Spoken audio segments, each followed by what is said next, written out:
My name is James Rowlands, and in 2015 I started a WNR podcast with my friend Dan White.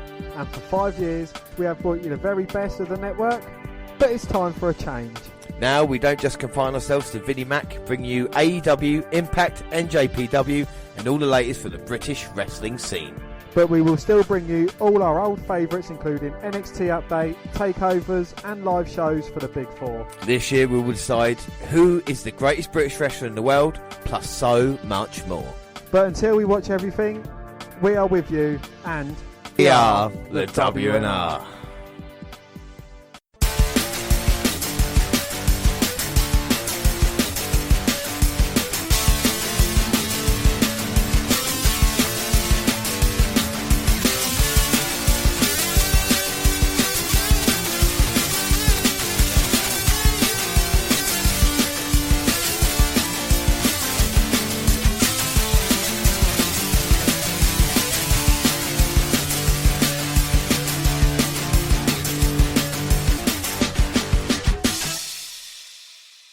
Yes, hello, I am James Rowlands, and as always I'm joined by Dan. It's the WNR281, and it's Wrestlemania 36 Part 1. And of course it's changing here tonight because of everything that's been going on, of course COVID-19, but Wrestlemania still goes on, and we'll discuss if that's the right decision or not. Before we do anything though, let's start with the alternate intro. And of course, I'll make him an offer he can't refuse. You see, Johnny, we feel that the entertainment is going to be a big factor in drawing gamblers into casinos. We're hoping that you'll sign a contract agreeing you to appear 5 times a year. Perhaps convince some of your friends at the movies to do the same. We're counting on you, Johnny. And that is The Godfather Part 1. Can WrestleMania be as good as the 2 Godfather parts? We'll just about to find out. Dan, are you excited for tonight? I'm excited. I'm just more interested to see how it all plays out with the no crowd and, seeing how it works without a crowd. It's all well and good watching Raw, but like the biggest spectacle of the year, WrestleMania, used to fireworks extravaganza, but it's kind of being held in a performance centre and it's kind of in front of no one. Yeah, no one indeed, but we'll get started. What about way to kick off? Then with kickoff, and we had a kickoff match added, and it was Cesaro versus Gulak. And if we talk about prediction, this one, Dan, who would you have gone for in this match? Cesaro. I'll go Cesaro as well. And Cesaro did win in about 5 minutes. It was. We were waiting for a scientific masterpiece, and it was won and done. So that is 1-1 as we start. And you talk about 1-2 predictions. Dan, do you explain the prediction league for everybody? Yes, we have 4 prediction leagues. We have a WWE pay-per-view, we have an AEW pay-per-view, we have an NXT pay-per-view, and we have a bonus prediction league as well. This will be going to, of course, the WWE pay-per-view prediction league. Yeah, and at the moment, NXT is 2-1 to me. Bonus points is 9-8 to Dan. We are 1-1 in pay-per-views. And, of course, 1-0 for AEW. So this could change things here tonight. So, like I said, we're going to kick off. And we had that Rosenberg and Graves in the studio. It was awful, but luckily only on for an hour. And then the show started properly. And, of course, we had Stephanie McMahon introducing us all to a WrestleMania that is completely different, which is understandable. We had a great little national, it was America the Beautiful, with different clips over WrestleMania, so we still had that anthem playing, which I thought was quite a nice touch. And then the opening video, which was kind of pirate-themed, which seemed to go on for at least 10 minutes. 15 minutes. Until the show actually started. I mean, it wasn't a bad opening video. And then, of course, we had the Gronk. And it's a shame, really, that the Gronk had to be there hosting it. And, of course, he brought his friend Mojo as well, which was even fucking worse way to start. Which was awful. And then our first match to start the show is for the Women's Tag Team Championships, and it's Nikki Cross and Alexa Bliss versus the Kabuki Warriors, Asuka and Kairi Sane. Prediction-wise in this one, I have gone for and new Tag Team Champions, Cross and Bliss. Dan? I too have gone for new Tag Team Champions, Cross and Bliss as well. Yeah. So why have you gone for them in this match as we join the action after Bliss has been worked on a little bit? It's just got the tag to Nikki Cross. Well, since Kairi Sane and Asuka have had the championships, they have done less than nothing with them. So it's kind of pointless having them on a tag team that does nothing with them. You might as well give it to Bliss and Cross, who kind of they're an entertainment factor in themselves. Well, now the action is broken down to the outside. So it is such an eerie feeling, especially in the Performance Centre with WrestleMania. Michael Cole and JBL on commentary. Do you think it's harder for the commentators to not be able to go off the fans' reactions as well? I think it must be. It must be difficult. We can hear how loud Asuka and Kairi Sane are at this moment in time.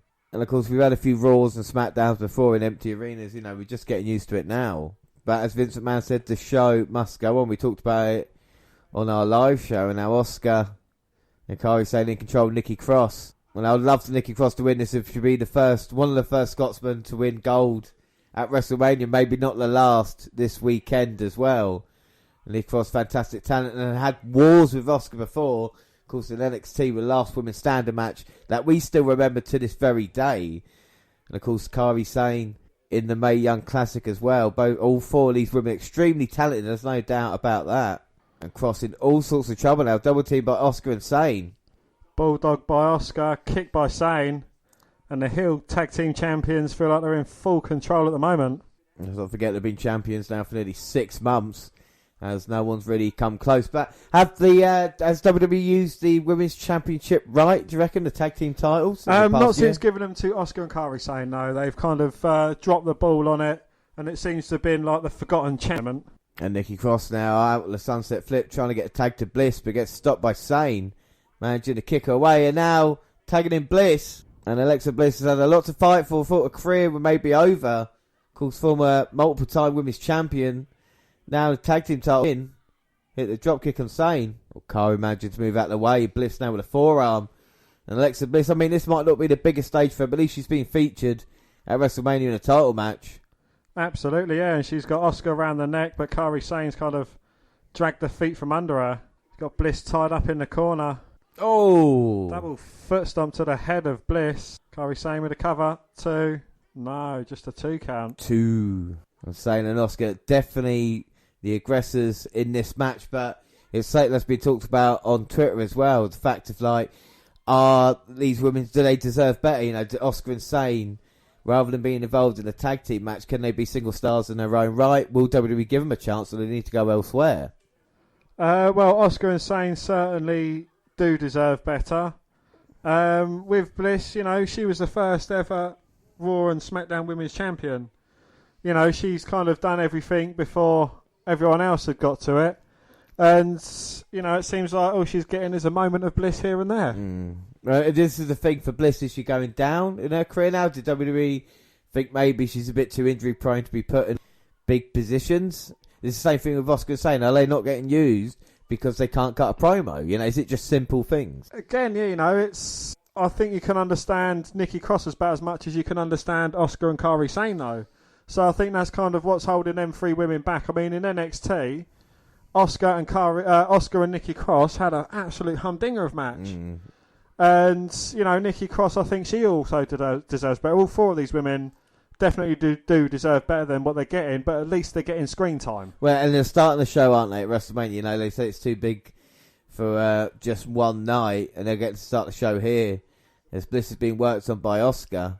And of course, talk about Asuka's fall from grace being the undefeated one in NXT, and now being WWE, she hasn't been able to catch a break. And from my recollection, she hasn't won at WrestleMania yet either, because she lost to Charlotte at 34, and I think she lost in the Women's Battle Royal last year as well. So when you're Asuka, it's incredible the kind of booking that's been given to her. It is, yeah. The booking has been... Well, exactly. Someone like Asuka, you know, hasn't won at Mania. I don't think that's right, especially for how dominant she was in NXT. But you can definitely tell it's Vince McMahon's decision.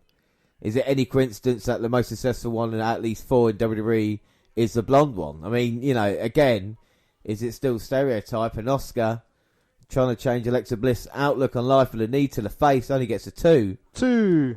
And Asuka now maybe looking to put Bliss away. Chucks in the corner. Comes in looking for the hip attack, but Bliss with the knees up. Knees up, Mother Brown. Goes to attack Asuka. Misses, but Asuka misses her offense as well. Hits Bliss with a kick. Can she roll to Nikki Cross in the corner? And can Asuka get to Kairi Sane as well? That's a question. Both women down now. Nikki Cross desperate for the tag. The crazy Cross comes in. Do you think she's kind of lost some of what made her crazy previously? I think she maybe, in a way, kind of, I think she's still got that. But I think she's kind of added a little bit more. She had a little bit more personality. She has become more likeable and, like I said, maybe a little bit more caring. But she's still got that crazy side. If you see her now ripping her top open, now diving off the top, Nikki Cross body Can she put Sane away? No. Kick out. I think out of these 4 women, you talk about upward trajectory, I think in WWE, maybe Nikki Cross is the one who had the single success, and there's obviously WWE have got a plan for her. If both of us think that they're going to win the gold, I think there's going to be split down the line, and that might give Cross a chance to actually explore the kind of more mental side or actually be the victim. This is what we've seen from her as well. Rather than just being that crazy heel, she's kind of been a face that people do care about. There's something about Nikki Cross that makes her likeable. Obviously not to Asuka, who's now using the combination to try and put her away. But Cross manages to block it. It's a swinging neck breaker for the victory. No. Bakari Sane with the insane elbow off the top. I think that would have been over for Asuka if it wasn't for Sane. A beautiful elbow to the back of the head, breaking things up. I think Sane, again, so underrated. The elbow that she hits, it's a la Macho Man, isn't it? A la Macho Man. Well, of course it's going to be weird as well. So, but like, even for us, or for you and I, just calling this for the action, it being not what it is. Do you know what I'm saying? It should be a stadium. It's a performance centre. You know, with no crowd, and try and get into it, so to speak. Well, again, you know, this is going to take a lot away from what could happen. I mean, you know, if there are a few new champions over the WrestleMania weekend now, you know, it's going to be kind of like falling on deaf ears, so to speak. Without a doubt. But Asuka now got the Asuka lock, and Kari Sane with a spear on Bliss. Well, after Bliss hit the Twisted Bliss to break up the submission, looked like Asuka was going to put Nikki Cross away. Bliss risked it all for a tag team partner, like I said, Sane with a spear. I think everyone's hit a finisher. And all 4 women down. Cross with a swinging neck breaker, Asuka with the Asuka lock, Kari Sane with the insane elbow, and Bliss with a Twisted Bliss. Well, Cross looking for a corner, but no one there. And Nikki Cross has had 3 of the finishers on or near her. And that's how tough Cross is. If she just gets a code breaker, and now Sane's going to end things. She's looking for an insane elbow. No, Cross managing to block it. Now Sane fight with everything she's got. And Nikki again blocking it. Asuka now getting on the apron. Now they're both striking away at Nikki Cross in the corner. In serious trouble. No, Cross knows she's fighting for her life. Asuka now has got her up in a powerbomb. Sane off the top. And a 4-arm powerbombs come. Asuka for the cover, but no. Cross managing to kick out. And I can't believe it there. The Kabuki Warriors so close to retain their tag team titles. And again, Nikki Cross's strength there. High impact move. Bliss not there to save it. Cross having to power out. Just showing the toughness she's got as Bliss on the apron taken out again by Sane. You can't argue with the teamwork right now. Cross moved out of the way. Sane nearly hit Asuka. Into the corner Asuka goes. And you can hear with no crowd to smash. Sane looking for the back elbow fist. Blocked. And now Cross hits the spinning net breaker. Can she tag in Bliss? And this could be it. Bliss all the way up. Twisted Bliss into the cover. 1, 2, 3. Wow. Bliss and Nikki Cross become your new women's tag team champions even. What a match. Dan, what are your thoughts on that? Incredible. Yeah, you know, it's a great match. You saw all 4 women giving their finishers, which is kind of a nice thing in a tag team match. And hopefully Nikki Cross and Alexa Bliss can actually do something with these titles instead of just leaving them to rust and gather dust. Yeah, I mean, but this is the thing, isn't it? You know, we have the opener for WrestleMania now. You know, maybe it wasn't as great as people were hoping, but I think when you're looking at the action, all 4 women gave absolutely everything that they could, and Bliss picks up the victory for the team. Like I said, the future for the women's tag team division is interesting because you can play off Bliss and Nikki Cross now as well. Does this spell the kind of end or the beginning of the end for Asuka and Kari Sane? Can you see the 2 women recovering from this, or do you think they're going to eventually see out their contracts? I can't really see them recovering. I think the best place for these 2 women to go is back to NXT. I think that's when they was at their most dominant, at their best. Yeah, well, if that doesn't happen, then I'm sure NJPW or AEW and a lot of other promotions around the world will actually be interested. Alright, after that means we both get a point, so it's 2-2 headed into our 3rd match. And wow, what a match this is. We talk about WrestleMania classics. Elias versus Baron Corbin is next. Prediction wise, Dan, Who have you gone for in this match? I have gone for King Corbin. I too have gone King Corbin, considering Elias was thrown from a stage from at least 20 foot in the air. At least 30 foot in the air. Yeah, but unfortunately, no. We guessed it on the WNR. We were saying that Corbin was going to do what Hills always do in the 10 count, and saying Elias couldn't make it to the ring. But Elias, being the baby face that he is, did manage to use the guitar to try and get some of the action. It was a very much SmackDown match, shall we say. Elias got the victory, rolling up Corbin about the 9-minute mark. Up next, though, well, I thought this was going to main event night one. I was wrong. It is going to be for the Raw Women's Championship, and it's going to be Becky Lynch going against Shayna Baszler.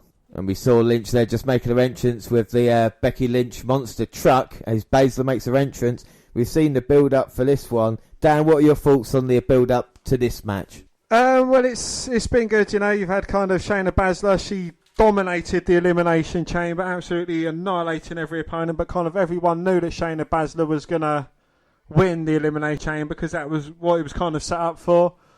Becky Lynch, I think she's kind of starting to fall a bit flat now with her, her last kicker gimmick. She does need a few dominant victories under her belt to kind of continue to be that badass woman. Yeah, well, I think credit to WWE, they've not really gone on about the fact that she's held it for a year, which is, through the Attitude Era days, quite an accomplishment now. Has she really been as dominant? The past couple of months maybe have waned off a little bit. Man character she was when it all first started. But of course, main event last year's WrestleMania coming through to this. Baszler has been the badass in NXT, much like Oscar 500 days as women's champion, came up so close to winning the Rumble until Charlotte eliminated her, and then of course dominant in the Elimination Chamber, the only competitor to eliminate the 5 others in this match. Prediction wise, after the Corbin Elias, neither of us got the points, so it's 2-2. Will we go different in this one? I have gone for, and I think it's pretty obvious, new Raw Women's Champion Shayna Baszler. Dan? I have gone for, and still, Raw Women's Champion, Becky Lynch. Wow, why have you got Becky Lynch in this one? I just think this is going to be the big match that Becky needs to kind of, re-up herself. It's also going to play off the fact that she's beaten Shayna Baszler as well. Not Shayna Baszler, sorry, Ronda Rousey as well. And, it's going to kind of go on to that, really. Well, I'm a little bit annoyed this is not the main event because in my head, Ronda Rousey would be making her return to cost Lynch this match against her friend Baszler. I thought storytelling-wise, I think that would make sense. Seeing as we're halfway through the card, maybe not. But I think Baszler needs to she was dominant. And I think Lynch, like you said, she needs a chance to her. But there are none at the moment. So at this moment in time, you need this champion like Baszler or someone like Baszler to win the title. And then Lynch, I feel, is sometimes more fun in the chase than it is actually being champion, if you know what I mean. Yeah, I see that point. But I think, it's not going to be the end of Shayna Baszler challenging. This is going to be another Lacey Evans. It's going to be someone that comes out, has a few matches with her, probably an intergender tag team match as well. Falls flat, and then, you never saw Shayna Baszler again. Well, this is weird, because why do they do anything in NXT then if when they come up to the main roster, they're not using them? Do you know what I mean? We've seen it with Oscar, never really getting a proper opportunity. When he did, they kind of blew it with her. They can't do it with Baszler, surely. They can't. Well, don't call me Shirley, but, Becky Lynch did come from NXT. Yeah. But Bayley did come from NXT. She's 4 horsewomen, yeah, the 4 horsewomen. If you're not a 4 horsewoman, you might be in trouble both from the start with strikes. Well, Baszler is a 4 horsewoman, just of MMA, not WWE. That's true. Both from the start with strikes in the early going, then Baszler maybe looking for the Kirifuda clutch. Lynch slides to the outside. And Baszler with a kick to the thigh.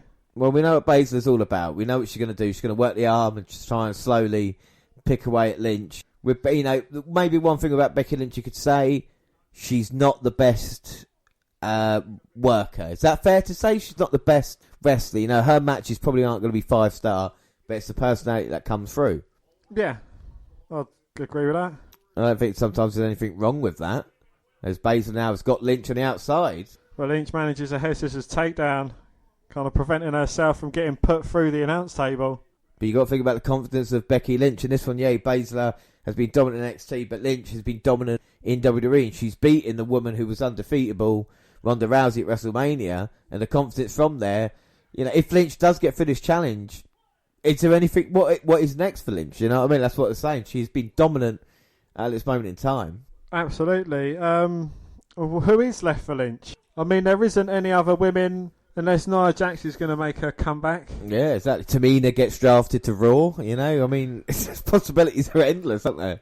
I mean, there's not really anyone that can come up from NXT at the moment. You know, they're not ready yet, are they? And this is the thing, as Lynch. Oh, Charlotte's going to lose her title opportunity to Rhea Ripley, and then she's going to challenge Becky Lynch again. Yeah. Well, hopefully Baszler walks out as champion, and we won't have that problem. As Lynch definitely bringing it with a drop kick off the top, the kicks in the corners, a more aggressive style. Do you think Baszler's got underneath Lynch's skin in the past couple of months? I think she has, yeah, but I think Becky Lynch is throwing an air of course. Must have been watching Baszler's Elimination Chamber match, and she must have been watching, you know, what Baszler has been up to before. But there's one thing missing with Baszler, and that's Jessamine Duke and Marina Shafir. Well, Baszler's proved since being on the main roster she can be successful without them, and tonight probably, well, it's her biggest match to date as she hits a knee there to Lynch. I do, you know, agree with what you're saying though. If Baszler becomes champion, there are more opportunities for her in title matches than there are Becky Lynch that we haven't seen yet. Was that without a doubt? As disarmer attempt, turn the Kura through the clutch, and Lynch went for the roll. That was a nice little transition between the two. And then a spine buster by Baszler. Has Baszler kind of WWE'd her wrestling since coming to the main roster? Well, I think the same we said to about the start, simple and effective. Don't overwork, don't overthink things, you know, and I think we're seeing that a lot from her in this. Yeah, and another thing with Baszler is that she used to have her hair tied up, but when she meant business, obviously she's a female, can't take the straps down, so the hair would come out, that would be... But she kind of already has her hair out. Or maybe that's saying something about this match. As she goes for the knee, Lynch catches her again. Hair and makeup? I thought that was Pete Dunne, sorry, I got confused, drag. yeah. Well, Lynch now with a kick to Baszler's face, both women on the apron. And you can hear Lynch shouting, "My title." And that's one thing you can notice here tonight with the superstars talking to each other. And the knee, but Lynch catches her on a variation of the rock bottom on the apron. Of course, the hardest part of the ring. Lynch throws her back in, going for the cover. Maybe a bit lackadaisical there. Only gets a 2. Didn't Becky Lynch get a victory with a rock bottom? She might have done. With that, she's surprised that she couldn't get the victory then. Right down on that metal, as Lynch now maybe thinking, what is it going to take? Can she risk being put in the disarmer for Baszler, where Baszler's such a submission specialist, to turn it into Kura through the clutch? We've seen that a couple of times. Maybe that's what Lynch is thinking. Talk about a game plan, not to be caught up there. Well, a lot of women have, but they've managed to catch Shayna Baszler out on it as well by rolling through backwards. But Lynch looking to go up top. Baszler is up very quickly, stops Lynch in her tracks and just throws her off. This is where it kind of suits Shayna Baszler, being on the mat in the ring, not kind of up in the air. And that is beautiful there. Suplex into the transition. She's got a nice armbar locked in on Lynch. Kind of using her own move against her, but Lynch has the fingers locked now. And Baszler nearly got caught, but turns... And the disarmer locked in. And what a way to lose this would be for Becky Lynch. Lynch again trying to roll through, grabs the leg. But Baszler turning it around. Knee to the face and just drops Lynch to... No. Somehow Becky Lynch still in this, get the shoulder up at 2. But you can feel the confidence growing in Shayna Baszler in this match. Well, Baszler was looking for the Kirifuda clutch as Lynch was locked on the outside of the ring apron. But Lynch looking for the disarmer as she's kind of straddling the top rope. But Baszler got the Kirifuda clutch locked in as Becky Lynch is dangled over the top rope. Yeah, but the referees can't. You can't do this. Not allowed. Drops Lynch now to the outside. So again, without the crowd noise, do you think they have to kind of mask what they're saying in reference to the match? Or do you think because it's pre-taped, they can kind of, right, we cut, let's take this section again, you know, there's not going to be any fuck-ups or anything? I think you can edit it in a certain way to maybe show the no fuck-ups. But again, it's just going to show how good a performer you are to make sure you can't be heard as well. You know, like I said, it depends what they've got. You can obviously hear them talking in the ring. And it just shows that sometimes the kind of talent that they have. As Baszler was in a bit of trouble, managed to counter Lynch on the outside. Well, swings her like a baseball bat into the announce table, not once but twice, and then she just sits on the apron to break the count and kind of look at her handiwork. You know, maybe thinks she got Lynch right where she wants her. Throws the Irish lash kicker back in the ring. And Baszler now just taking her time getting in the ring. No, Becky Lynch is playing possum. Hello, possums! But Baszler wise to it, turns it around. She's got the Kirifuda clutch locked in. Well, can she get Lynch down? Becky in serious trouble. And she's just seconds away from losing the Women's Championship. Is Lynch getting... No. Becky rolls through. Oh! Becky Lynch. Your speeches, Becky Lynch. Just retains the championship. What? In the pretty much the way I said, it's how to escape from the Kirifuda clutch, rolling backwards, getting a pinfall victory. It's happened to Baszler before, and you thought she'd be wise to it. But Becky Lynch narrowly escapes there with a victory. Not just for her, but for me as well, in the prediction league. Well, prediction league. I mean, how quick was that match? I mean, Elias Corbin was longer than that. I mean, Baszler loses. I mean, that's a shock in itself, Lynch retaining. The match length, Dan, what are your thoughts on what we've just seen? Yeah, the match was definitely short, but again, it's kind of showing that Becky Lynch managed to escape as opposed to Baszler. You know, so it's definitely going to leave it open. Baszler's going to want a match. I think it's going to lead to a submission match very soon between these two women. Well, that will be very, very interesting. I mean, the first shock I think we've had at WrestleMania, Lynch wins retains the title. Baszler is heartbroken in the ring, her biggest match, and she comes up short. And it means, Daniel, you do take the lead as well, 3-2 on the night of WrestleMania, the part one, unbelievable. And we move on, and up next is the Intercontinental Championship on the line. And this is a match that I think a lot of people have waited to see. This is, of course, Sami Zayn going against Daniel Bryan. And the build-up to this match has been quite interesting as well. Of course, it's Drew Gulak and Daniel Bryan have been teaming up. Gulak got the opportunity for Daniel Bryan by beating Shinsuke fucking Nakamura on SmackDown. I love the new mega powers in Gulak and Bryan. But what do you think of Sami Zayn as Intercontinental Champion?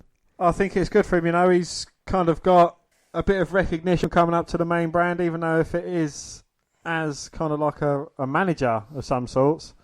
But, you know, of them three, I would never have thought Sami Zayn would be the one to be holding gold out of them. Well, Cesaro Nakamura coming out here with Sami Zayn, of course, former NXT champion. But the kind of gimmick they're giving him at the moment is that he can't really wrestle and he needs all the help. Let's not forget, though, he has beaten the guy who is number one contender for the Universal Championship right now. So, Strowman and Goldberg, Sami Zayn hold victory as we see the two dickheads in Gronk and Mojo. So we move on, like we said, it's our fifth match. Prediction-wise in this one. Dan, who have you gone for? I have gone for Mr. Daniel Bryan. Mr. Daniel Bryan. I too have gone for, and new Intercontinental Champion, Daniel Bryan. Maybe it's just because the way WWE painted Sami Zayn. Why have you gone Bryan in this one? You'd be stupid not to, wouldn't you, really? There's nothing by it. I mean, Daniel Bryan is the logical answer. If it was Daniel Bryan against Nakamura, Cesaro and Zayn, then yeah, maybe I might slightly be leaning towards Sami Zayn getting the victory. But, you know, Daniel Bryan, WWE champion, one of the best to ever grace the ring. 6 years ago, he had that fantastic moment at WrestleMania 30 when he defeated not only Triple H but Batista, Randy Orton for the WWE World Heavyweight Championship. 6 years on, facing Sami Zayn for the Intercontinental Championship. Again, we're talking tonight, wrestlers in this position. Does Daniel Bryan deserve more than he's getting? I know he wants to maybe stop being a full-time wrestler soon. He wants to work with guys who he likes, like Gulak. But seriously, Bryan was WWE champion this time last year. Does he deserve more, or is it right? You know, I think he's had... You look at every single other person in this match. Daniel Bryan has achieved more than all of them put together on the roster. So, you know, deserving more... I think, you know, he's got as much as he deserves. You know, he was champion for a little while, had his nice funky wooden belt. You know, that was all well and good. And then, like, you know, he's kind of moved on from that. He's not wrestling on main event. You know, he is in a title match at WrestleMania. Yeah, that's true, yeah. Well, it'd be interesting to see, you know, what Daniel Bryan does. I mean, as long as he's happy, you can see that at this moment in time. Can he trust Gulak, though, or do you think that's something that maybe because they were enemies before, a bit like Sheamus and Cesaro, they'll be fine now? Or is that something that you still have to keep an eye out for?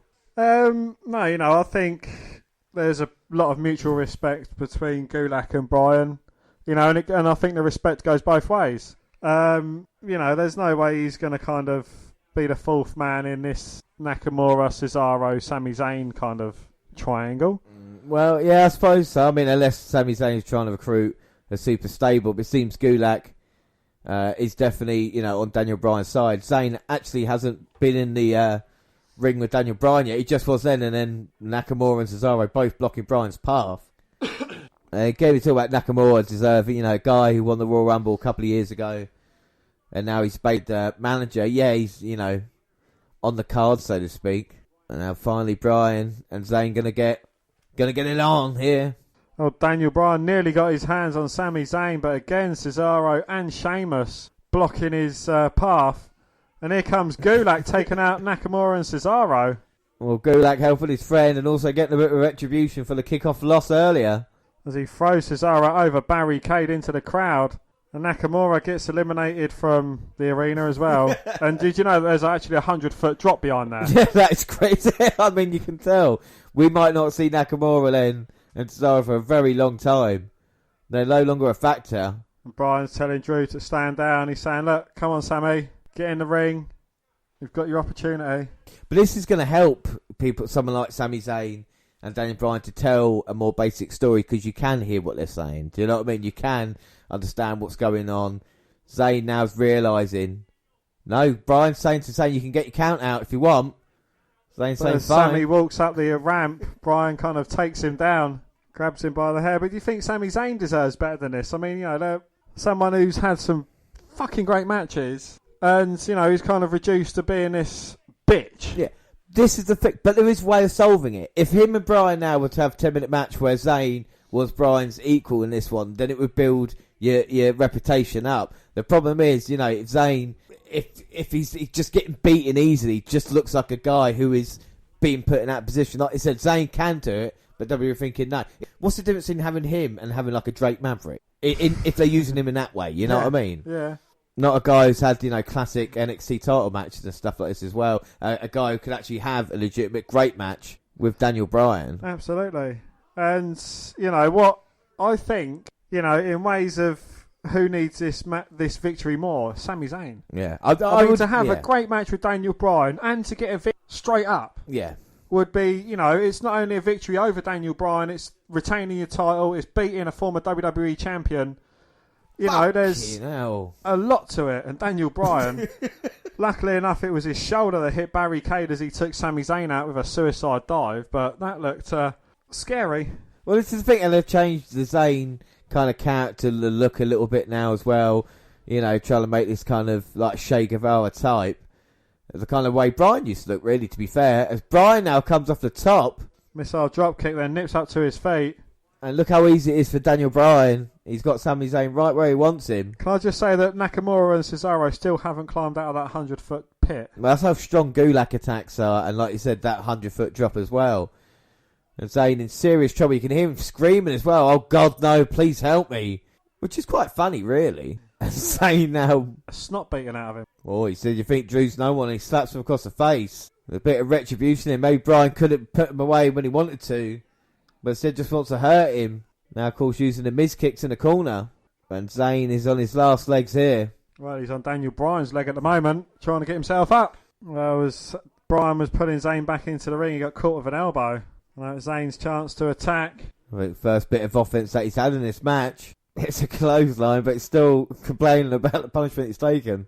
Now Zayn with a slap and a strike. I think he's just pissing off Daniel Bryan more than hurting him. Zayn telling Bryan to grit his teeth. Maybe that wasn't a great idea. Clothesline Zayn down. Bryan with the kicks. And the thing is, with no crowd, you can actually hear they're like gunshots to the chest. I'll tell you what, I'd like to hear a Walter slap. Oh my God. Break all the windows. And Bryan just moments away from putting Zayn away. Uh-oh. We've seen this before. As he grabs Zayn by the wrist and just stomps away at the jaw of Sami Zayn. And Gulak saying to Bryan, it's time to put him away. Oh. And Nakamura and Cesaro finally climbed out of that pit, attacked Drew Gulak. Throw him shoulder first into the steel steps. Bryan, suicide dive, takes out Cesaro and Nakamura. And now Bryan going up to the top, looking to get Sami Zayn. Oh! It's a hell of a kick. Daniel Bryan was on his way down. What a shot to the face. 1, 2, 3.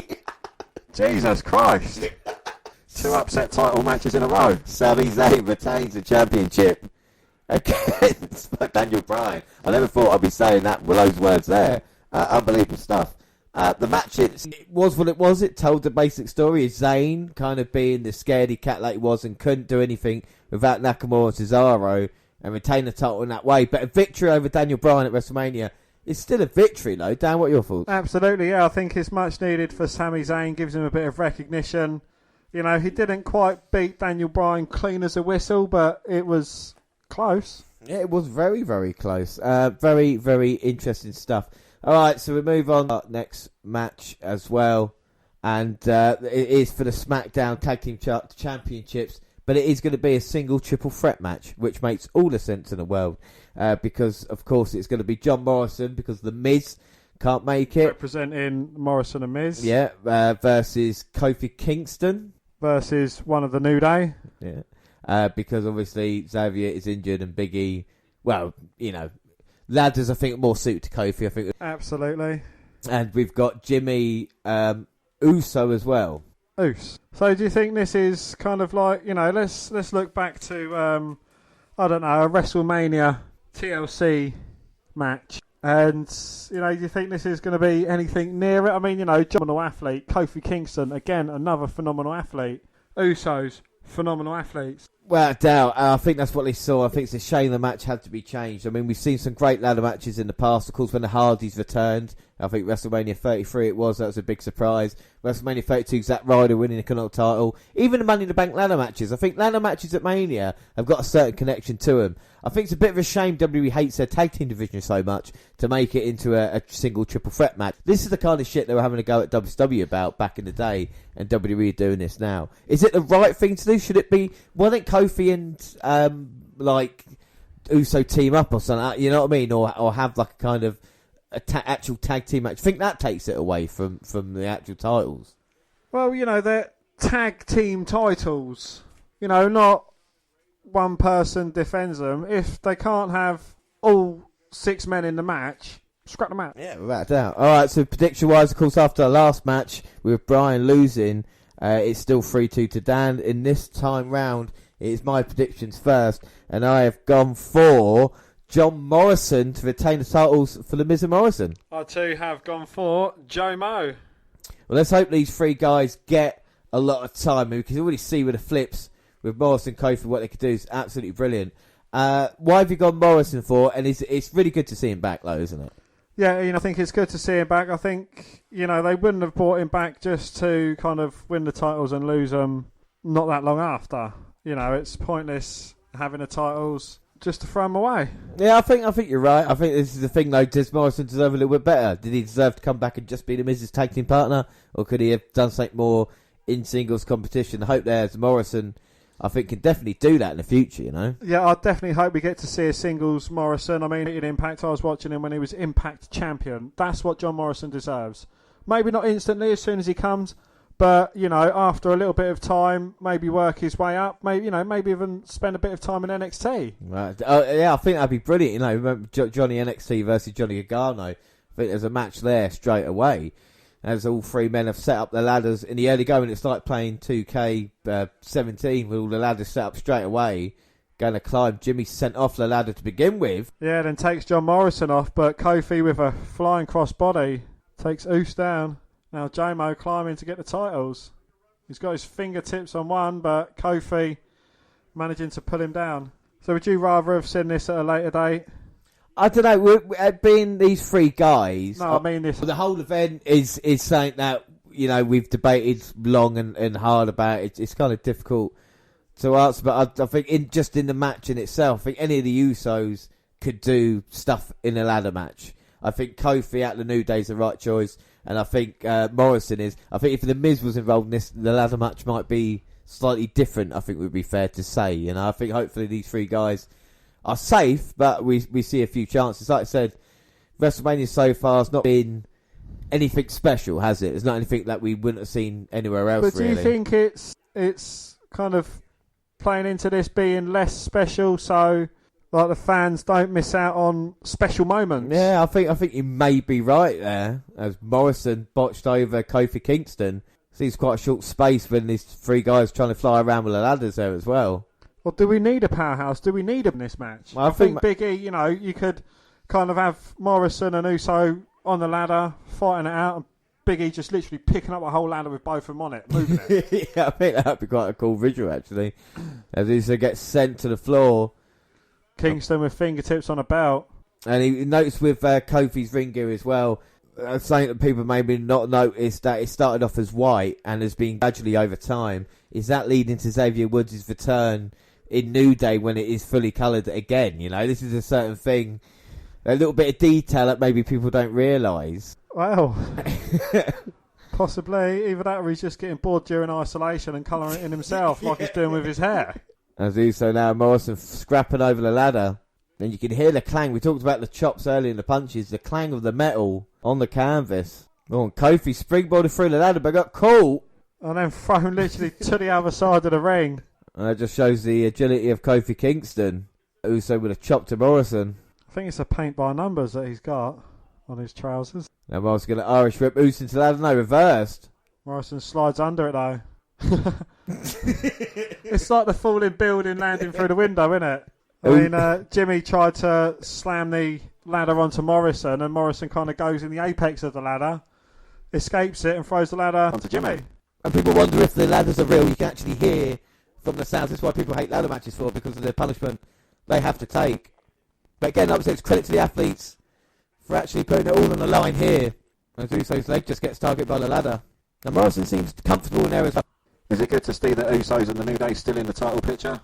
I think that the two teams are kind of, as long as they're putting on great matches that they have, can continue as long as there's fresh feuds. Don't keep going back to New Day and Usos, but they can feud with other new tag teams that are there. That's how good they are. That's how entertaining, especially being constant. Yeah, and this is the thing. The past since we do the podcast in WWE, then the New Day or the Usos. Lorcan and Birch.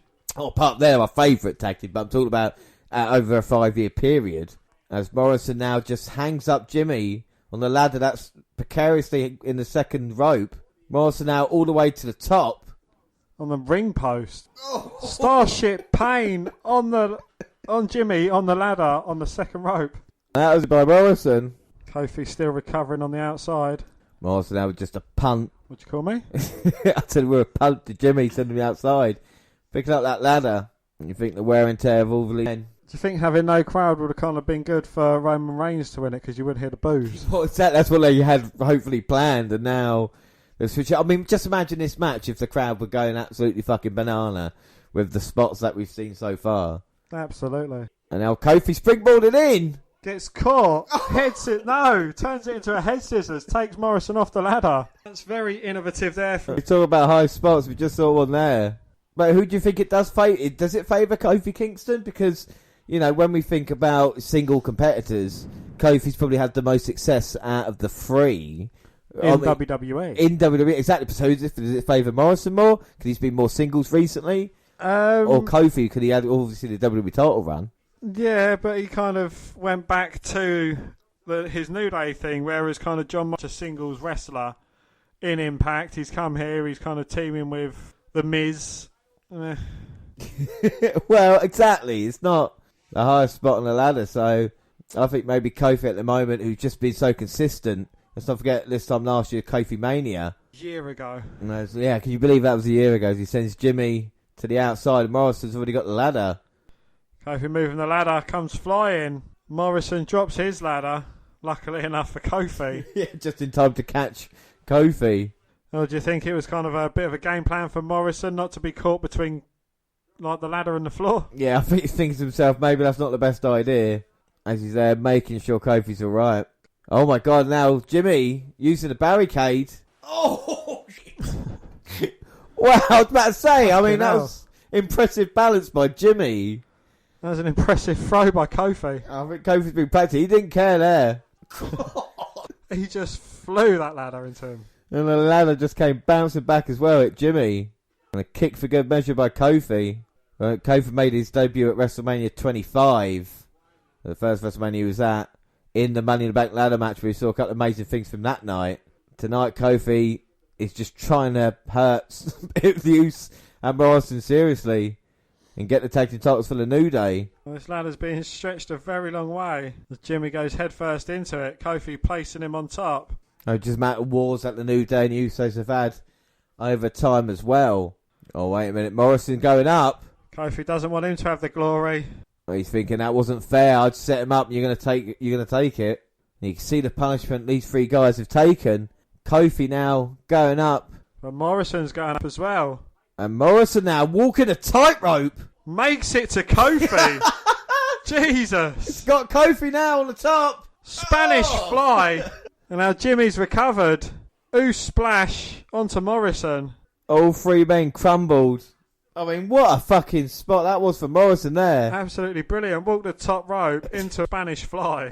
There are not many wrestlers that could do that. I think Kofi's leg hit the ladder as well. And now maybe it's Jimmy Uso's chance. It kind of makes Jimmy Uso's splash look like nothing. It looks like a chop or something. Oh, Kofi's got the ankle of Jimmy, stopping him from getting up the ladder. I think that's all he can manage. And Kofi's struggling to get up, but knows that his hopes are fading fast. Jimmy desperately reaching for the gold. And you just know this is going to end badly for one of these guys, or both of them. Both stumbling on the ladder. Jimmy's got the high ground as he drops a right to Kofi to knock him off the ladder. Tries resuming his climb back up top. Now Kofi's climbing up the inside of the ladder. Kofi there seems at home, managing to climb around and take Jimmy off the ladder. Kofi now managing to turn around. He's got a hand on the titles. No, Morrison manages to cut him off. Kofi with a headbutt send Morrison all the way down. Can he get the titles for him, New Day, and Xavier Woods, who's out injured? No, Morrison again back up. Won't stop yet. Oh! Well, I think Kofi sensed Morrison wouldn't stop. Hits him with a double foot stomp from the ladder.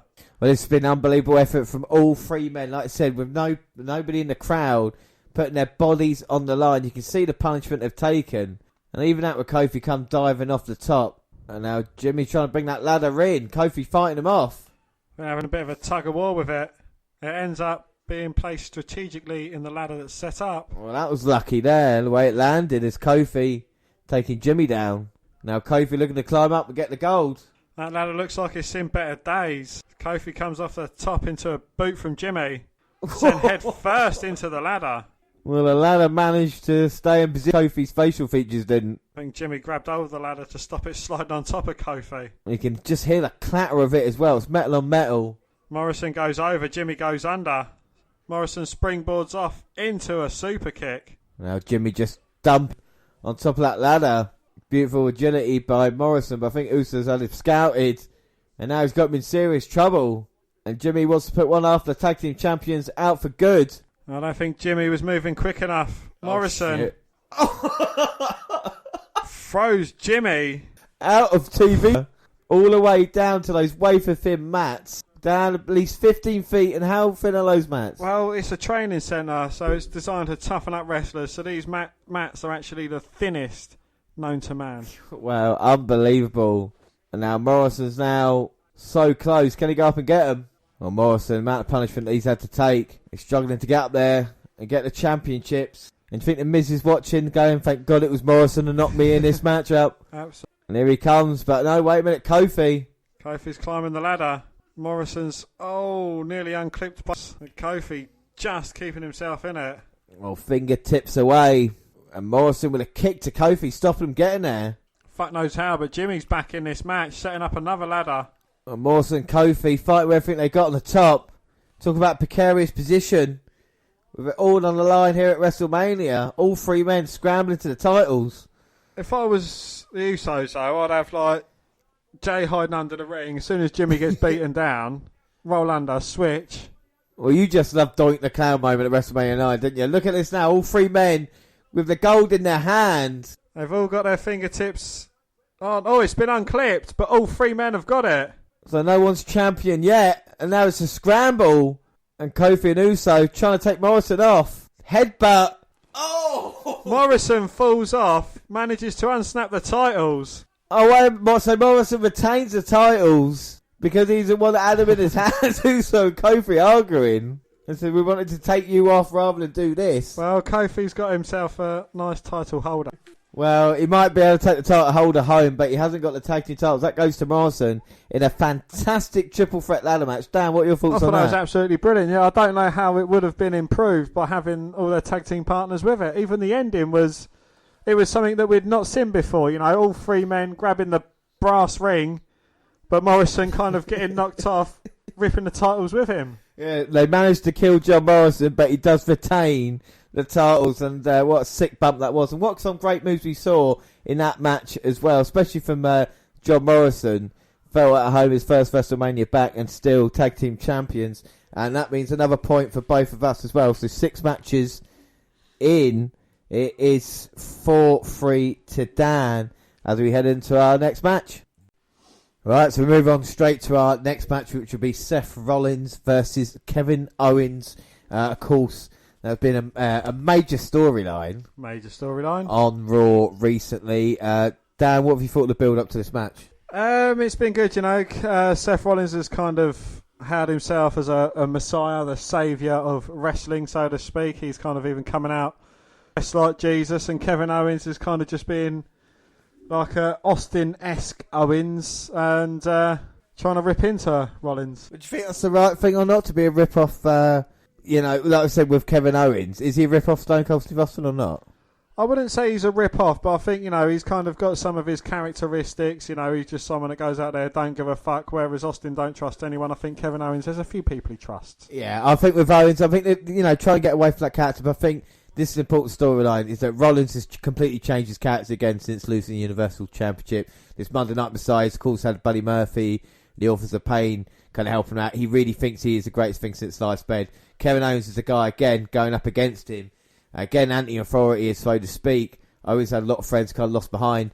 But Rollins has been making a point of saying Owens has not had a WrestleMania moment. He's not had that many, you know, great WrestleMania matches either. Tonight, Seth Rollins at Mania. I mean, Rollins has put in some great performances for WrestleMania. There's no doubt about it. But I just feel prediction-wise, who have you gone for in this match? I have gone for Kevin Owens. Yeah, I too gone Kevin Owens, just on that note of he should get that moment here tonight, you know? He should, yeah, and to beat the Monday Night Messiah, I think it would be good. It is KO Mania 4, by the way, for those keeping count. Yeah, of course, facing Chris Jericho at WrestleMania, that apparently match that Vince McMahon absolutely hated. Well, so Owens actually have a good WrestleMania match with a guy, you know, like I said, won the Intercontinental Championship and also kind of beat Brock Lesnar as well for the Universal Championship. Let's not forget about that with Seth. And Owens wants to bring it on. But I really like Kevin. I think Kevin Owens is a great worker. I think it's a guy, you know, a year ago, you think before the show, man kind of got his hold on him, how hot he was at that point. And then he just kind of done nothing with him. Why do you think that is with Kevin Owens? I think they're just kind of, they're giving him a slow burn again, you know. They're kind of keeping him in the limelight, but not too bright in the limelight, if you know what I mean.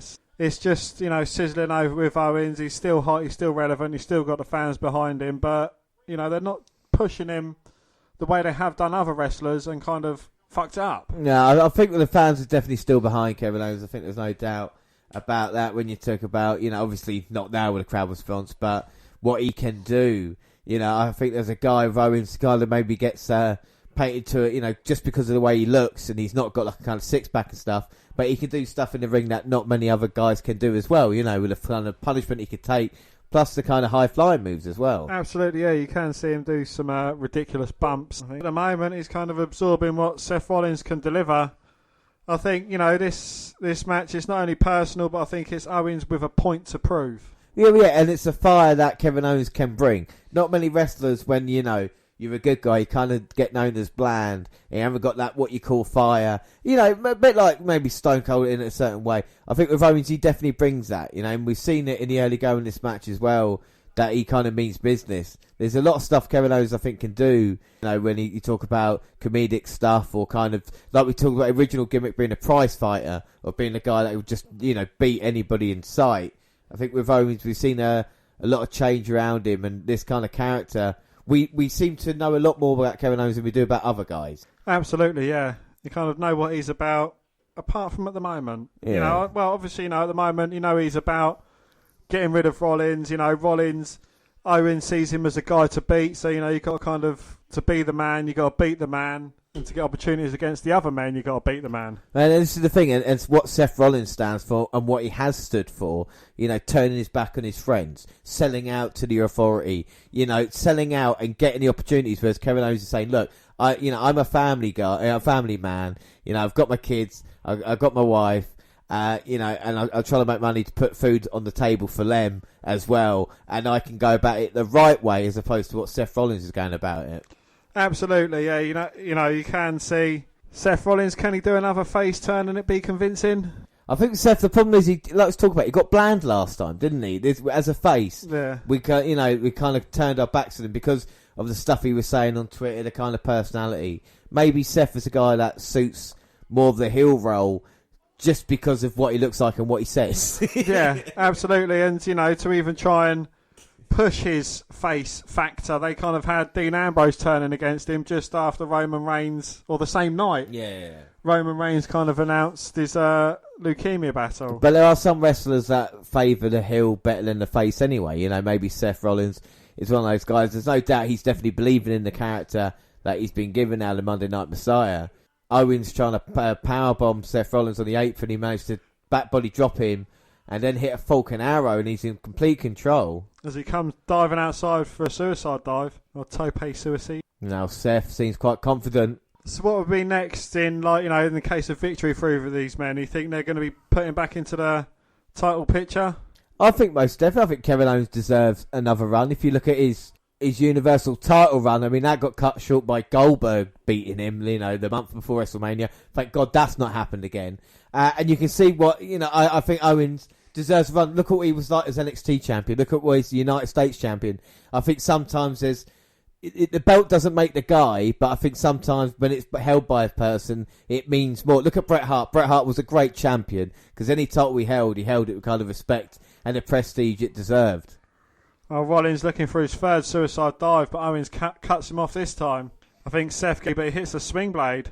There's no doubt Seth Rollins is a great wrestler, but he's not as good as he thinks he is. No. And I think that's the problem with Seth that we've seen, and I think people don't give Kevin Owens a chance. I mean, this is a feud that has been going on, since before Christmas. This is how long the feud between these guys. But do you think it's good to keep these two guys busy and out of the title picture? I think with Seth Rollins, most definitely. I think if you look at the past few years, he's been featured more heavily than not. And I think if we're going to see it, there's no problem with Rollins working with these guys and giving them the victory because we know how WWE think of Seth Rollins. They think of him as a kind of Monday Night Messiah. Exactly, a main eventer. Whereas to get a victory, I think would work for Owens because maybe he hasn't got it. Well, we've seen Seth looking for two curb stomps. Owens ducking both of them and kind of hitting a lovely DDT on Rollins. There's no doubt they've picked up chemistry with each other. Absolutely, yeah. Well, there we go. See, there's Seth telling the referee to tell Owens what was going to happen next. So we are seeing bits and pieces of that, but if you don't really... Because that's what half of the referee's job is to communicate what's going on. Cannonball! Owens... Sorry to cut you off there, but... Takes out... as Owens takes out Rollins. Looking for the bullfrog splat. No, senton bomb. No, just a 2 count. 2. Yeah, I think Seth Rollins is a bit too loud. Normally you hear Owens... when he's a heel, most certainly being cocky and kind of taunting his opponent, but I think Seth Rollins has been making most of the noise in this match. Yeah, I mean, Seth is, you can hear him grunting as well. I think that adds a little something because you can't hear the crowd. And now Owens maybe look for the pop-up powerbomb. Rollins jumps over, misses with a kick, gets rolled up, but he rolls through. Looking for a super kick, Owens catches the foot, spins Rollins round, looking for a stunner, no, Rollins blocks. It's a step up enziguri. Rocks Owens against the ropes, who responds with a lovely clothesline, turns Seth inside out. I think that's where it misses the crowd a little bit, where they would then applaud. Ooh, yeah, exactly, applaud the... hey. But I think after the kind of dodgy start we've had at WrestleMania, it's kind of picked up a little bit. I think, It has. That last match, great. This match, it's a nice slow burner. It's giving it time. It's not over like the Baszler match was. And there we go. We see Owens trash talking. We hear it. Yeah, I'm seeing it and hearing it at the same time. You got subtitles on there. And now Owens looking for a suplex. Rollins desperately trying to hold on. Blocks it. Grabs hold of Owens' beard. Rollins by any means necessary. We've seen that in the past. Now going to try and... Seth with a sunset flip. Here we go. Buckle bomb. Super kick. Owens is down in prime position. Another huge kick to the face, and now Rollins. Pop-up powerbomb. 1, 2... No. Oh. Seth managing to kick out. Well, Rollins went for the curb stomp and got caught by Owens. Bombs the move that retired Sting as well. Let's not forget about that. And it's quite weird because, again, watching it, if you're looking, maybe for the first time, you go, who's the good guy, who's the bad guy? Well, good guys wear white, bad guys wear black, don't they? But in this one, the good guy, the Messiah, is actually the bad one. The angel and devil on your shoulder. And Rollins now trying to get out of the ring. Owens chasing him. Seth looking to run through where the crowd would be. And then he rings Owens' bell. Well, bell to the face, and that's it. Well, disqualification. And Seth with a bell, and maybe he just didn't want to fight Owens. And there you go, Owens wins. Dan, what are your thoughts? Well, it's a bit of an anticlimactic match, you know. I was expecting a bit more from the Monday Night Messiah, but Kevin Owens with the victory there. So well and good in my books. Well, Rollins took the easy way out. Certainly going to leave it open for another match between these two. Yeah, but at WrestleMania, Drew on a DQ finish, you know, like this is meant to be the be-all and end-all. And Rollins now just saying, well, it don't matter, I got out of here alive. Wait a minute, Owens got the microphone. Oh, Owens calling Rollins a bitch. Well, he's saying you're meant to be a god, that's not how gods wrestle. I want you to come down here and prove it. Well, Owens is offering Seth Rollins, saying, look, come on, don't be a bitch, come and fight me, no disqualification, no rules. No, Rollins saying don't test me, but Owens there showing exactly what a face should do. Saying, nah, I got the victory, but I'm not happy with this victory. And Owens saying, go on, bring it. Rollins coming running towards Owens with a huge knee. And now slaps to the back of Owens, sending him to the outside. So does that mean we get a point for Owens getting a victory? Well, no, the match has continued now. Bell rung. The match continued, no disqualification, and Owens sent it to barricade. The match starts anew. And maybe this is the way Rollins gets his victory. Rollins promising Owens a WrestleMania moment as he throws him into barricade. And again, I think it works. You can hear Rollins going, I can do whatever I want, alright. Picks up the steel steps now. As he slams the steel stairs into the side of Kevin Owens' head. Well, stairs just took out Kevin Owens there. No protection. Fucking hell. And Rollins telling people to move. Let's not forget about social distancing. Well, they are moving to over 2 metres away from the Monday Night Messiah. Now Rollins got the chair. Oh! My God, like gunshots going off. The 2 chair shots down on Kevin Owens. And look at the dented chair. And I think maybe Owens shouldn't have tested him. Rollins saying if you just shut your mouth. Oh, Owens could have escaped DQ victory, but a victory nonetheless. And now he's getting punished by Seth Rollins with the steel stairs and a couple of chair shots. And it's Rollins in complete control. Yeah, the full screen replay as well, so they could just edit the action. So the shot. Well, it's Owens turning it around and hitting Seth Rollins with a ring bell. Well, full fair love and war, isn't it? I mean, this is how Rollins ended the last match, and Owens now just rang Rollins' bell. Twice. And where's Kevin Owens going now? Going to look for some more weapons. Well, Rollins is near enough out on the announce table. And Owens is up on top of the WrestleMania sign. Well, the WrestleMania sign there. It's got to be at least 15 foot up. And Owens says, how's this for a WrestleMania moment? Drops the elbow through Rollins. Shit. Oh. Holy shit. Holy shit. Well, my God, I think we have a WrestleMania moment. Owens off the top of the WrestleMania sign. I mean, it must at least 30 feet in the air. At least 35 foot up. And now referees, trainers, EMTs down, of course, social distancing. Kind of goes out the window when someone's injured. And Owens now using the barricade to get up. He's been in a war, and he's just come flying off there as well. Rollins is out. Owens now throwing Rollins back in. You can hear Seth Rollins nearly crying. Well, Owens can barely get to his feet. And he's picking up Seth. Seth saying it doesn't have to be like this.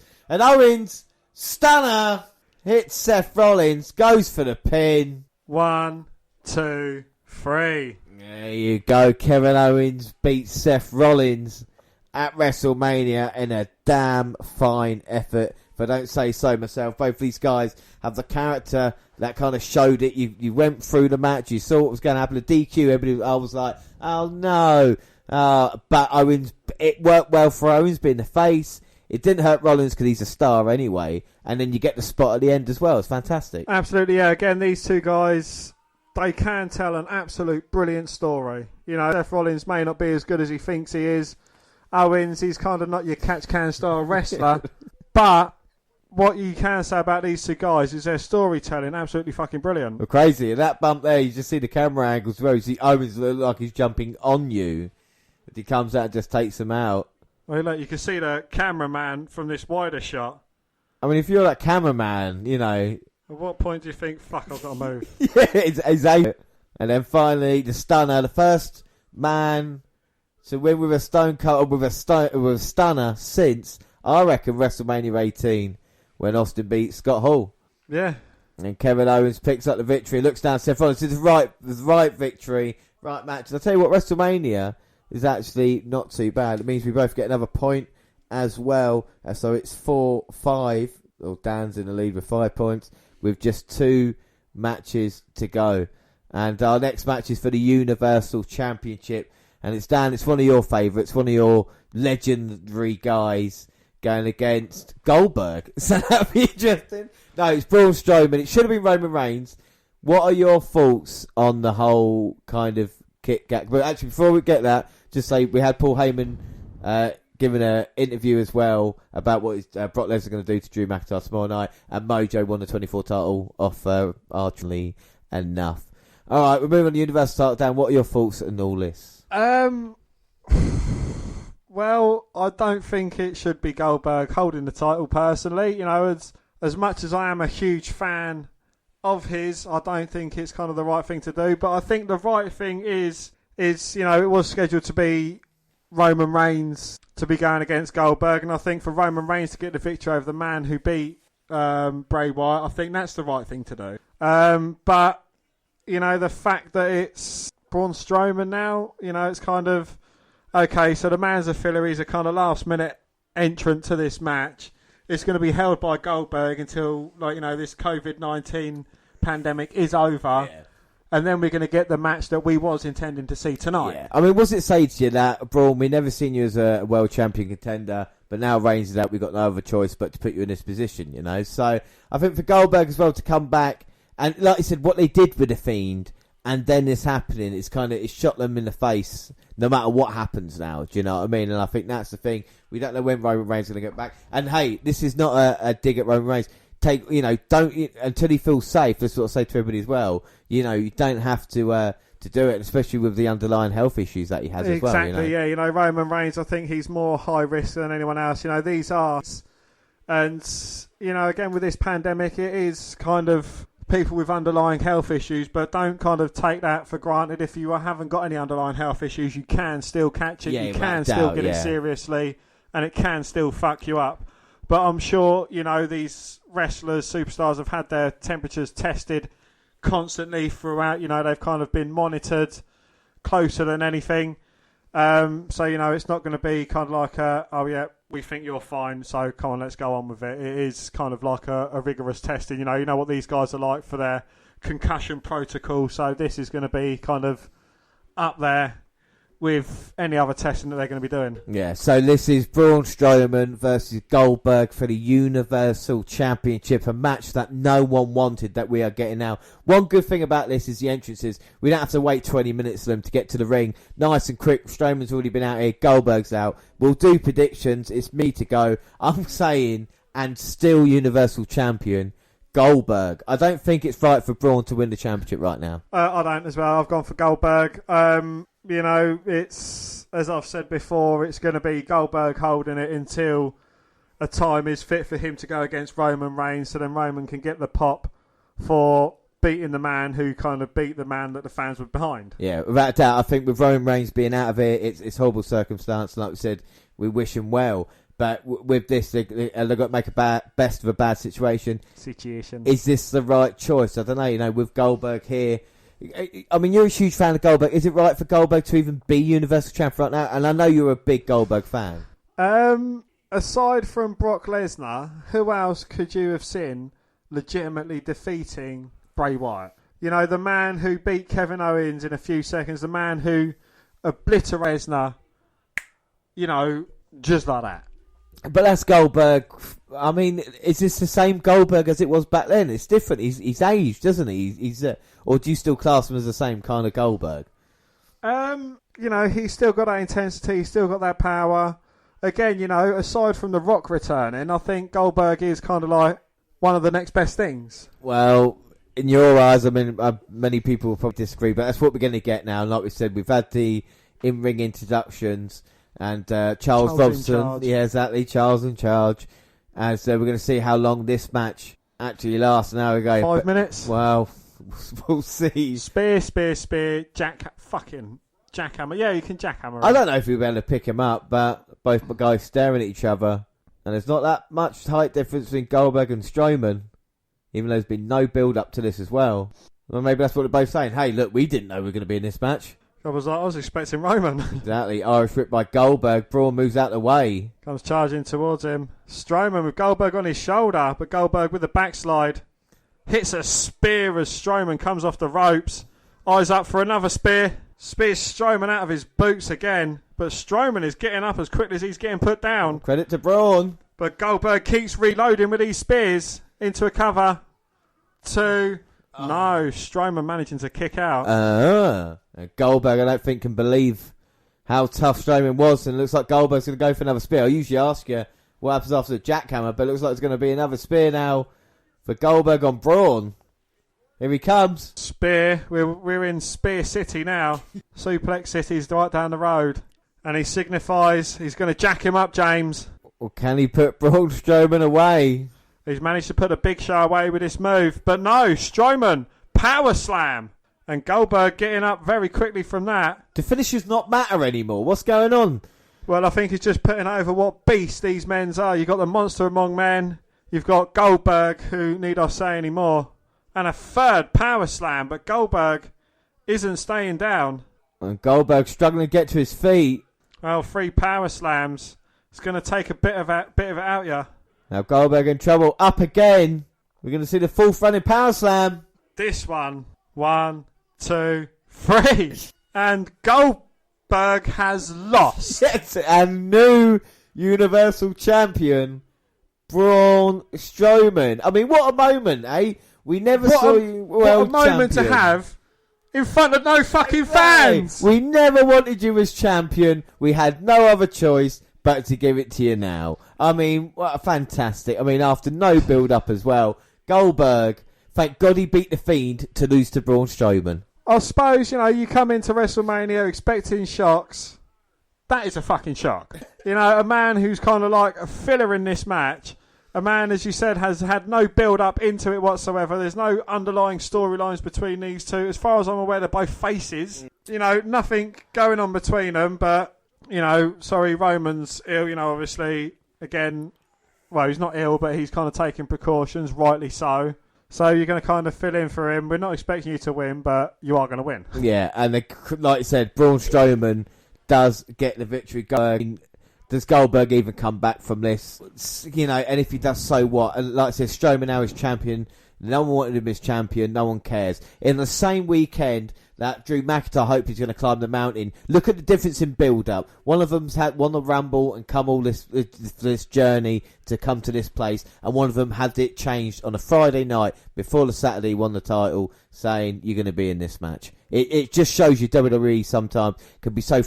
I don't think WrestleMania has been too bad up until this point, but it's again matches like this that kind of, for me, don't make much sense. Well, do you think it's going to make even less sense if, heaven forbid, McIntyre doesn't win? If McIntyre doesn't win, I quit. Simple as that. Because, kind of like, as you're saying, a match that has had zero build-up, nothing to it, no personal stuff. To have Braun Strowman getting the victory over Goldberg, and then to have kind of like a match, as you say, McIntyre won the Rumble, but not only won the Rumble, he eliminated Brock Lesnar, and he had him in his sights. He was eliminating people, had Lesnar in his sights still, and it's kind of been built up between these two guys to have it taken away from him just like that. Yeah, unbelievable stuff. But we will carry on with WrestleMania. After that, it means we both get a point. No, neither of us get a point, so it's still 5-4 as we head in to our main event. And they've just announced that WrestleMania next year will be held in Los Angeles. We knew that already. Is that right, Lo? Shouldn't Tampa host WrestleMania next year, considering they didn't have it this year? Personally, I think Tampa should hold the WrestleMania next year, and the people who bought tickets to see this show should automatically be put front of the queue. So, look, we've refunded your ticket, but we want you to have first priority at tickets for this year. So, we'll see what happens with that anyway. But we move on, and our last match of part one, and me and Dan have discussed this as well, and he wants the pay-per-view to continue into night two, so the scores will continue into night two. So this is the main event for night one. Undertaker versus AJ Styles. Dan, what have you thought of the build-up to this match? It's kind of come from this gauntlet match. Well, I think AJ Styles, he's kind of being his cocky, putting himself over phase, kind of saying that, he has beaten the best, he's beaten everyone, he's done this, that and the other in wrestling. Has this gauntlet match, expects to face Rey Mysterio, doesn't, gets completely annihilated by The Undertaker, and then Taker comes out kind of like in his American Badass style gimmick. Is this the things to come for what's going to happen in this Boneyard match? Is he going to be in his long trench coat with druids, or is he going to be kind of Limp Bizkit rolling down to the ring? But this adds another dimension to the Undertaker character, where it seems he's moving away from more the kind of mystic dead man that we knew to the more cast being himself, calling himself Mark, being able to do more interviews now and stuff like this, But he's still kind of playing his mystique, we see on Raw the contract signing, the OC kind of slide the contract into the ring, Undertaker's in the ring, and then the lights go out, and then bong, he's behind the OC. Kind of, is that the mystic mind games you want to see from the Undertaker, or do you think it's something that he needs to do, or do you think it's something that, I don't know, does it add another dimension to his game? Or I think it does. I think we're seeing it now to a point. It's just a shame AJ Styles, the Undertaker, couldn't have a match 4 or 5 years ago when the Undertaker was still kind of delivering in ring. I'm expecting this to be different to most of what we've seen kind of here tonight as well. But I think with the Undertaker, if you have to do that, then so be it. The character, and then finally moving towards the end of him, eventual retirement as it is. This is main event in the first part of WrestleMania. I thought it was going to be Baszler, but it's this one here. And AJ's story is quite simple. Undertaker is an old man. He's not scared of Mark Calloway. Should he be? And that's the question we're hoping to get answered here tonight. So prediction-wise, Dan, in this one, our final match of part one. Let's not forget part two is out on Sunday. We're going to bring that to you. And of course, Drew McIntyre versus Brock Lesnar will be main eventing that one. Who have you gone for in this match? I have gone for The Undertaker. Kamala. I too have gone The Undertaker. Wait a minute, and we've gone straight to the Boneyard match. Straight to the Boneyard. That's what James calls his bedroom, by the way. And we can hear the Undertaker's theme tune. We can see all the gravestones. There's that hearse pulling up as the gates open. Well, the Undertaker's not using his American Badass style music. He has got the old dongs and the graveyard music. Well, the hearse opens and the druids are there pulling out the casket. And it's AJ inside the casket. And what a ride as he comes out. His music plays. Well, AJ Styles ready. He's not scared of this place. Here's a motorbike. Oh my God. He's got a different theme. He's on the bike. It's not Limp Bizkit. It sounds a bit like Metallica to me. I think it is. And he comes on the road. Look at him. This is shot outside, like in a graveyard somewhere. Production values are quite good, don't get me wrong. But a kind of final deletion type look about it. Obviously, Performance Centre is done now for the night. The Undertaker's here. What do you think of his new look? Boots, the trousers, leather vest. Oh, it certainly is different. But it's kind of a good different. American Badass and AJ Styles looking on. Oh, we've got ominous music now. Undertaker steps from the light. And AJ still trash talking. AJ's dug a grave, he says to the Undertaker. Undertaker's like, you dug your own grave, boy. There's 13 years difference between the two of these guys. Undertaker 55, AJ Styles 43. AJ now picking up a rock, but getting caught by a right hand. Picking up the rock or a rock? No, a rock. Right. Undertaker's like, come on, big guy. So a couple of passes. Yeah. He wants to show AJ his hole. Come and let me put you in my hole. Come on, son. And Undertaker sending AJ into the side of the casket. What are your thoughts right now, Dan? My thoughts are that there's no commentators, which I enjoy. You know, it is just kind of trash talking. You can hear the thud. You can hear everything going on. And Undertaker with a metal spike or metal shard, he slams his fist through the window. Oh my God, look at that. His arm cut open after trying to hit AJ. Oh, you bitch. I think it's showing AJ his gash. Styles man Undertaker though. I'm trying to get the hood off the car. And the Undertaker throws Styles for a windscreen. Well, just like that, breaks the glass. That's not Stone Cold's entrance, by the way. It's very similar to a match Vampiro and Sting had at Great American Bash 2000 as well. And again, WWE laughed at it at the time. And now AJ trying to get over the hearse. There's nowhere to run. And now AJ is in serious trouble. Well, the Undertaker's mounting him on top of the hearse, slaying in huge right hands. Calling him a sorry son of a bitch. I think Styles is starting to wish he never asked for this match. Taker's definitely not going to be diving off the roof of that car onto Styles. Well, Undertaker's got a lot more, he says. As AJ now running for his life. Is this actually a wrestling match or is it edited to look like part of a horror film? It's a horror film, isn't it? I mean, I said the editing, camera work. Who knows how long this actually took to film. What do you think? Again, this kind of plays into the Undertaker's wheelhouse. You know, they can edit any senior moments out. Well, yeah, but I expect the same for the Feed Cena match tomorrow, and possibly parts of Orton Edge. You know, I don't know what they're going to do there. You know, like you said, with the Undertaker character, it does work. Well, it's definitely been put in the main event as well, which is, I think, is another question. But this is certainly something different than anything we've ever seen in WWE up until a point. Especially at WrestleMania as well. And now AJ trying to fight back against Undertaker. Not like this is a kind of normal match at all. Right, precarious over the gravesite. Undertaker, one right hand, drop Styles to the mat, or to the floor, grass, mud. See the gravesite there, and we got like the digger with a bucket full of mud. And AJ falls into the grave. And Undertaker saying, how did it feel down there? Then they go, hey, dead man! As the Gala saying it's only getting started. Taker just spits as the music plays. Come on, boy. Tell me, boy, do you bleed? Oh, wait a minute. The lights are on in the shed. And it's the Undertaker's druids coming to Taker's rescue. I don't think they're here to rescue him. I think they're here to hurt him. I don't think much about the new series of Arrow. I am enjoying the Undertaker now surrounded druids. What's he going to do? Get too old for this shit. Riggs! Riggs! I'm getting too old for this shit. Do it. And now Taker taking out everyone in sight. Most useless druids of all time, but Gallows and Anderson. They're not useless druids. And look, Gallows Anderson, main event in the WrestleMania, right? Who would have ever thought it? Indeed. Get your ass up, boy. They want the shovel and they're going to put the Undertaker down. Taker with a boot up for Anderson. Escapes Gallows' grasp. Couple of huge uppercuts for the OC members. Well, they wanted the shovel and the Undertaker's got it. The Undertaker now just beating the shit out of Gallows and Anderson. Styles comes back. Hits Undertaker with a tombstone. Oh my God. Tombstone to the back of the head. And AJ said, you ain't got what it takes, old man. And AJ still talking trash. Credit to him after having his shit kicked out of him the majority of it.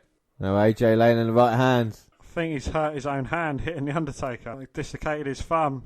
Broke his fingers and he's shouting it. Make me break my finger.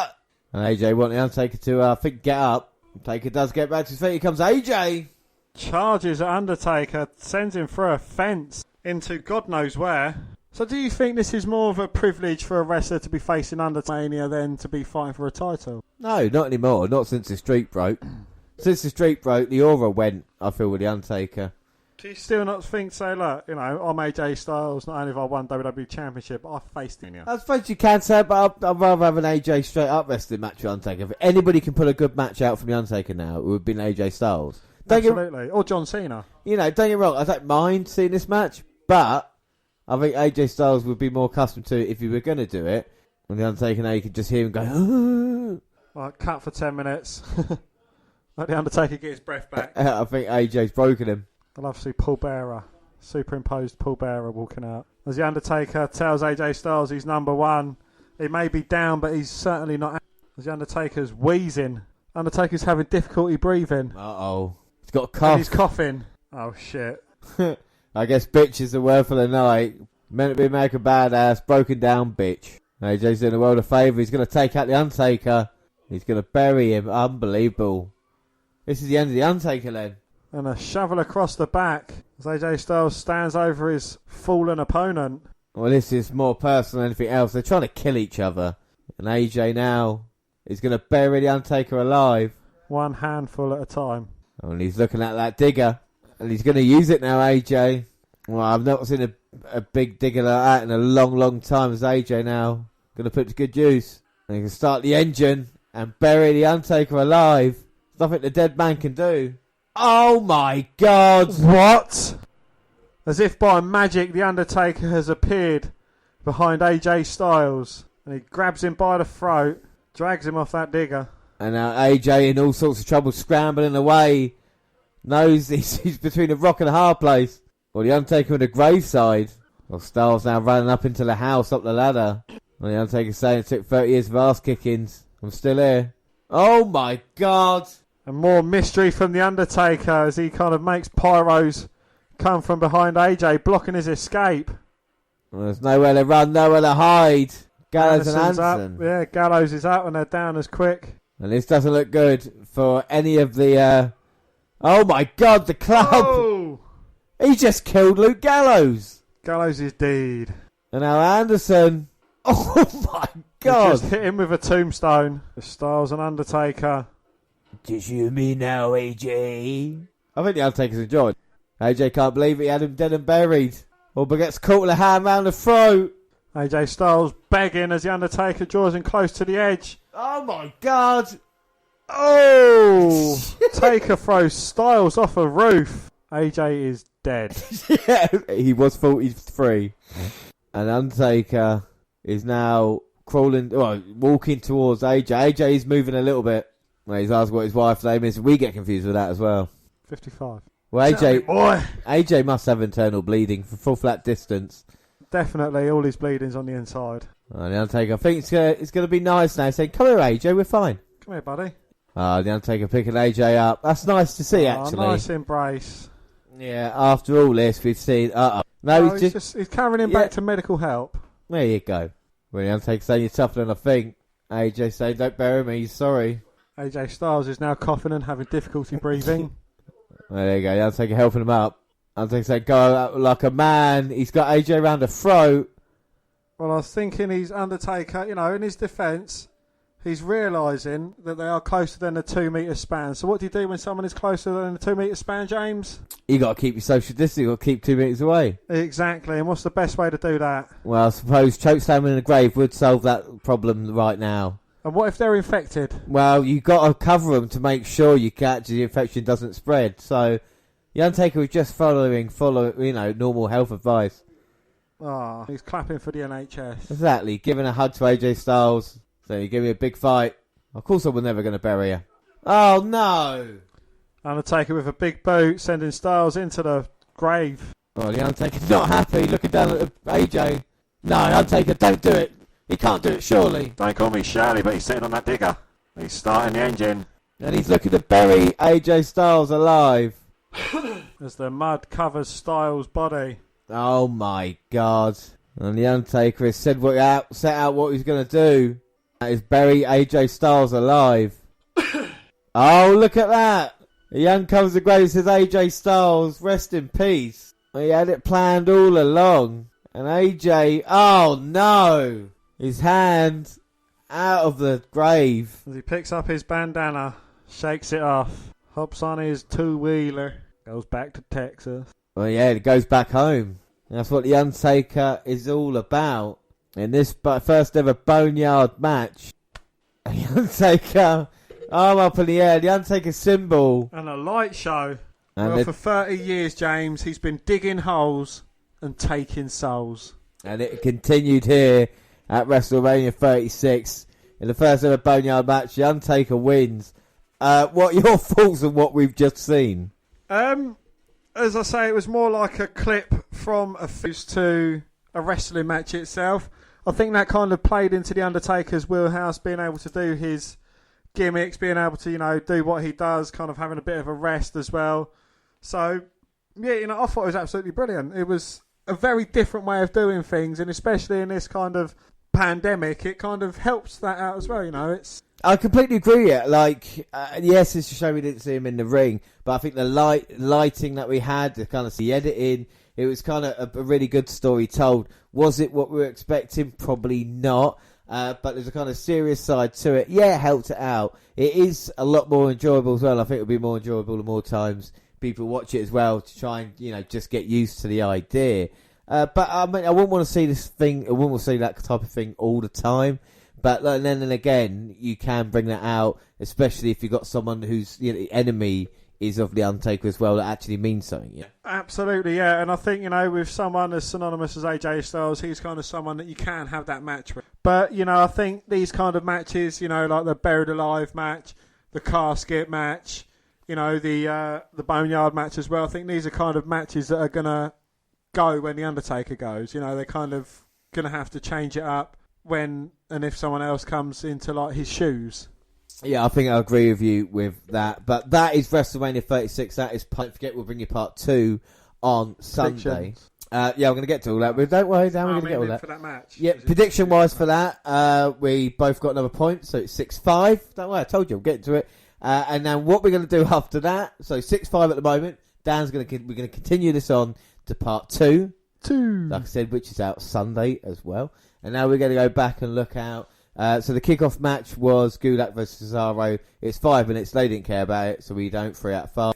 Bliss Cross versus the Kabuki Warriors to start off the showdown. I thought it was a very good way. It was a very good match, enjoyable. I think all 4 women actually brought it. You got to see everyone hitting their kind of significant finishes as well. It wasn't a bad match at all. I think I'll give that 3 3/4. Yeah, I gave that a 3.5 out of 5. It was a good start and the right team won, which is always good. Elias versus Corbin shouldn't have been there really. 3 out of 5 is a base, which I'm going to give it because I'm quite nice in that way. Yeah, I'll give it a 3 1/4 out of 5. I didn't like it as much as you did. Becky Lynch versus Shayna Baszler. I'm not too keen on the ending of that match, but I think it kind of leaves it open for these 2 women to have another match down the end. As opposed to saying Becky Lynch was the winner, I think she's more of an escapee from Shayna Baszler. I don't know if they was to have Shayna Baszler winning it, I think it would have been better for Baszler to win it tonight with no crowd as opposed to having her winning it in front of a crowd.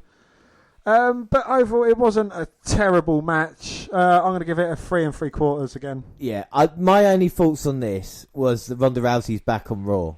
Only because why would they not do it unless there's a return and Rousey coming back? That's what my thoughts are for this now. There's a reason why Lynch has retained that.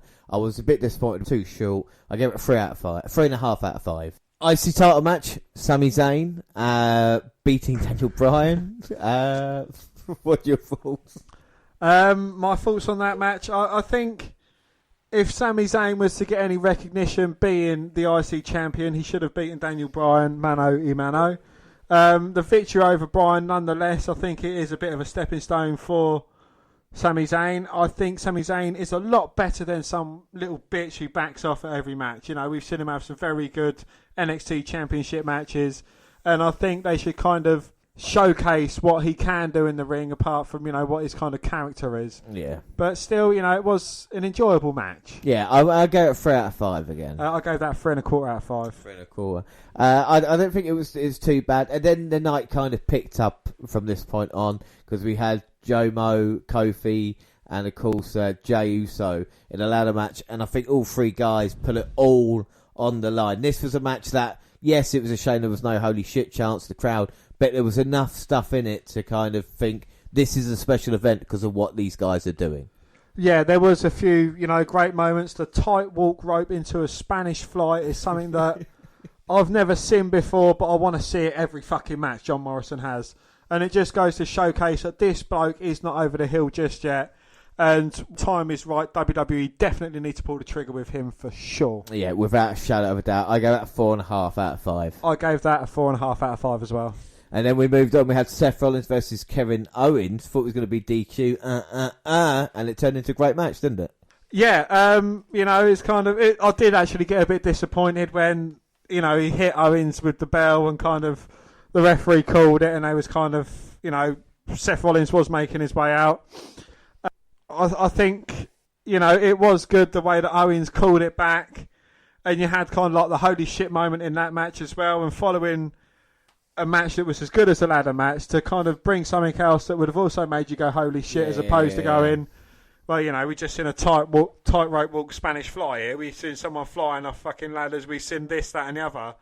And to still do something in a match that makes you think, fucking hell, that was brutal. The chair shots and the stat was echoing throughout the arena as well. It kind of made it seem like it hurt a lot more. Yeah, without a doubt. Like I said, it was a great match. What was your score for that? I gave that a 4 3/4. 4 3/4. I gave it a 4 1/4 out of 5. Obviously, then we had Goldberg versus Braun. I mean, Goldberg's your favourite. Dan, what are your thoughts? This match kind of played into Goldberg's wheelhouse. It was short but sweet. It done. I think this is kind of like the way that if they're going to go with Braun Strowman, now is the time. Not to have him lose the title to Roman Reigns the next opportunity when everyone's fit and healthy. I think that would be a bad thing to do. I think Strowman needs to beat off opponent after opponent after opponent to kind of get himself some recognition that he deserves. Yeah. It was the wrong time to do it, granted, but if you've gone with it now, fucking run with it. I gave it a 5. I gave that a 3 out of 5. Yeah, I just not have the match. Have Goldberg versus Braun non-title or something like that, or have something that makes sense.